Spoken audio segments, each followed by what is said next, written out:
గత కొన్ని రోజులుగా బీజేపీలో బీఆర్ఎస్ పార్టీ విలీనం అవుతుందని కాంగ్రెస్ నాయకులు, లేదు లేదు కాంగ్రెస్లోనే బీఆర్ఎస్ పార్టీ విలీనం అవుతుందని బీజేపీ నాయకులు వరుస ప్రకటనలు చేస్తూ తెలంగాణలో పొలిటికల్ హీట్ను పెంచుతున్నారు.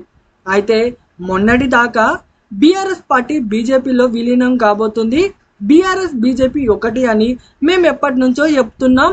మొన్న అసెంబ్లీ ఎన్నికల్లో బీఆర్ఎస్ పార్టీని గెలిపించడానికి బీజేపీ నాయకులు కష్టపడ్డారు. నిన్న పార్లమెంట్ ఎన్నికల్లో బీజేపీ పార్టీని గెలిపించడానికి బీఆర్ఎస్ నాయకులు కష్టపడ్డారు. మేము చెప్పినట్లుగానే ఏదో రోజు బహిరంగంగా ఈ రెండు పార్టీల చీకటి ఒప్పందం బయటపడుతుంది.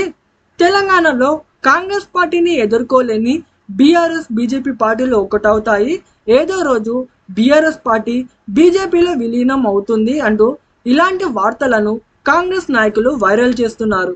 ఇక మరోవైపు కాంగ్రెస్ పార్టీ నాయకులు స్ప్రెడ్ చేస్తున్న రూమర్స్ కి కౌంటర్ గా కేసీఆర్ కేటీఆర్ పేరెత్తితేనే తెలంగాణలో జనం రాళ్లతో కొట్టే పరిస్థితి ఉంది. బీఆర్ఎస్ ఒక అవుట్డేటెడ్ పార్టీ. ఇప్పుడు ఆ పార్టీ ఎమ్మెల్యేల అవసరం కేవలం కాంగ్రెస్ కే ఉంది.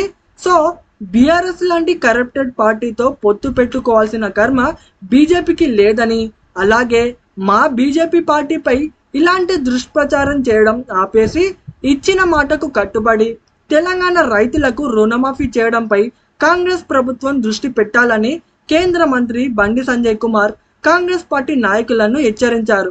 ఇట్లా కాంగ్రెస్ బీజేపీ నాయకుల మాటలు అలా ఉంటే ఇవేవి నిజం కాదు, మేం ఏ పార్టీలో విలీనం కావడం లేదు.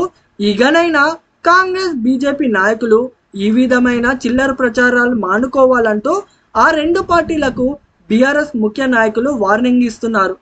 చివరకు అసలు ఎవరు ఎందులో కలుస్తారు, ఎందుకు కలుస్తారో అర్థమవ్వని మన తెలంగాణ ప్రజలు ఈ రాజకీయ పార్టీల నాయకుల డ్రామాలను ఎప్పటిలాగే విని విననట్లుగా ఉంటూ వాళ్ళ జీవన పోరాటంలో మునిగిపోయారు.